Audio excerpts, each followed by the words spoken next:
I'm back with another story snippet for you.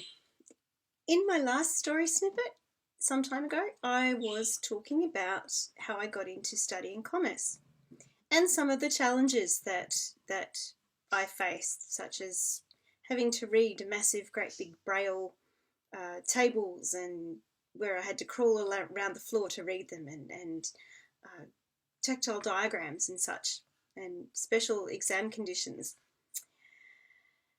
Continuing on from that post, in my second year of commerce, I got to do a unit called Introductory Business Law.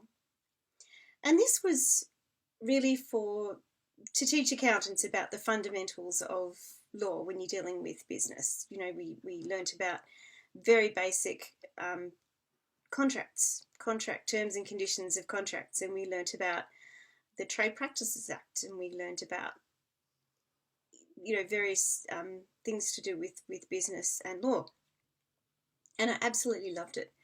We had this. It was so refreshing after the dryness of commerce. We had this delightful lecturer called Charles Rowland, and he was one of the best storytellers I have ever come across. And instead of just taking a case and going, now these are the facts, here's the law, learn it, he would tell the case facts like stories, and he would just bring them to life. It was amazing. I'd just sit there with my honey and macadamia bar and my coffee, and I just loved it. It was great. And it was then that I remembered what my aunt had said about, you've got a good brain, why don't you study law? So I approached the dean of the law school and I said to him, look, I'm studying in my second year of commerce. I've been getting a credit average all the way through. I want to pick up law. And he wasn't keen.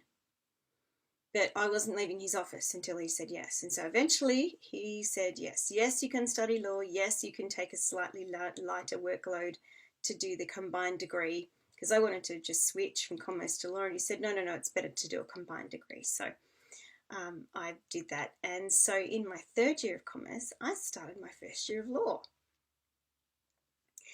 Now, I was saying in my previous video how commerce was all numbers and diagrams, and economics was all numbers and diagrams. Of course, now law was all text. And some of the text, a lot of it came out of textbooks. Some of it came out of library books. And I think people who highlight text in library books should be shot because it makes them very hard to scan, which I'll talk about a little bit later, and convert into accessible form. And some of the text came out of things called bricks, which were photocopies of library books and textbooks which had been reduced and turned sideways to fit on 2 pages onto one.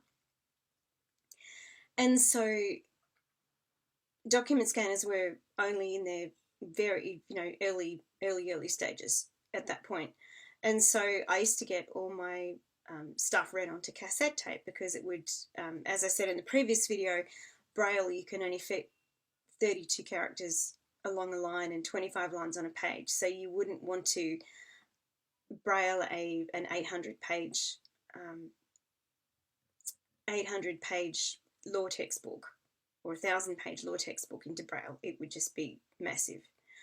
So I used to buy cassette tapes, for those who remember cassette tapes, in boxes of 100. I'd get the tapes in one box and then I'd get the cases in another. And Dad used to photocopy chapters of the books that I needed and break up the bricks, and we would farm them out to volunteers who would read them onto tape for me. And another advantage of listening to stuff on tape was I was able to speed it up, and I could listen to text. I could listen to a tape at double its normal speed. I can't do it now, but I developed that skill over time, so I could listen to a lot of stuff more quickly, particularly if the person was reading a little bit slow. So in my next snippet, I will tell you a little bit more about law, studying law, and about how I graduated from my degrees.